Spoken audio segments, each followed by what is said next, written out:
Hi, I'm Dr. Lori Rush, U.S. Army archaeologist at Fort Drum, New York, and the Cultural Resources Manager. I'm sitting today in the General Jacob Brown Military Conference Room, which is located in the west wing of the LeRay Mansion. The LeRay Mansion Historic District is listed on the National Register of Historic Places, and it's named for a gentleman called James LeRay de Chaumont. James' father was the host of Benjamin Franklin and several of our other founding fathers. And as our revolutionary patriots stayed with the LeRays at their palace north of Paris called Passy, they negotiated the French alliance with the Americans in order to assist us in winning our revolution against the British. We could wonder how someone named Jacques Donatien LeRay de Chaumont, James's father, came to be such an important Frenchman. And that requires us to go back in time to his father, René de LeRay de Clarté, who was a slave trader. So as we appreciate and we celebrate this beautiful European mansion that was built in the wilderness of northern New York in 1826, we would not be responsible stewards of history unless we took the time to go back to learn about the story of the family and the story of where the funds might have come from, not just to make the French alliance possible, but ultimately to make this estate possible and the role of James LeRay in developing our wilderness.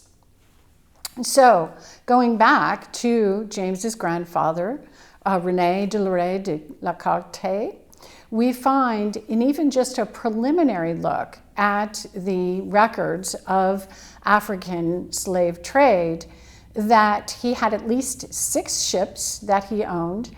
They made at least 9 voyages beginning in Nantes, France, which was his hometown. And when we begin to look at the numbers of people, we begin to learn that out of an African slave trade over 3 centuries that destroyed the lives of well over 12 million African people, we find that the LeRays' contribution was probably close to 4,000 people, if not more, and that over 1,000 of these individuals never even survived the trip to go to the Americas and to be disembarked in the Caribbean in places like Martinique. An example would be just one voyage of René's ship, the Mercure, which should be the French name for Mercury. And at one point, the Mercure picked up 400 enslaved people at the African slave port of Jacquin. And by the time they arrived in Martinique, there were less than 200 people who had survived the voyage. So we can begin to think of the number of losses and horror and sacrifice in an imaginable way, just ship by ship. And so very sadly, this noble family's history has these very, very dark origins. René made so much money that he put his son Jacques into the enviable position of being able to claim aristocracy. René purchased the castle de Chaumont with the proceeds that he made in the merchant marine business. And as a result, they were able to add de Chaumont to their name. So James's father, Jacques Donatien LeRay de Chaumont, and James LeRay de Chaumont reflect the fact that they were wealthy enough to own a castle in France. As history goes on, there is a brighter continuation as Jacques, James's father, begins to build the family fortune further in more noble enterprises like making glass, and he established a well-known ceramics factory that was extremely successful. So the family fortune continues and continues in ways that we currently today would find to be more socially acceptable than trading in the lives of human beings. The LeRay family, though, did have slaves of their own, and they brought some of those enslaved people here to the estate in northern New York.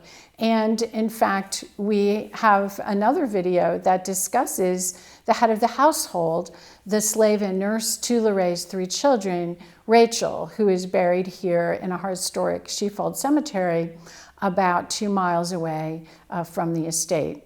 So again, we are taking the time to learn more and to do increasingly in-depth research about the LeRay family so that we are able to gain a more complete picture of the story of the house and actually also of the story of the ships, because we know that Jacques actually donated ships to the American cause. And in fact, the ship Bonhomme Richard, captained by John Paul Jones, is an excellent example of the contribution this family made to the success of our American Revolution.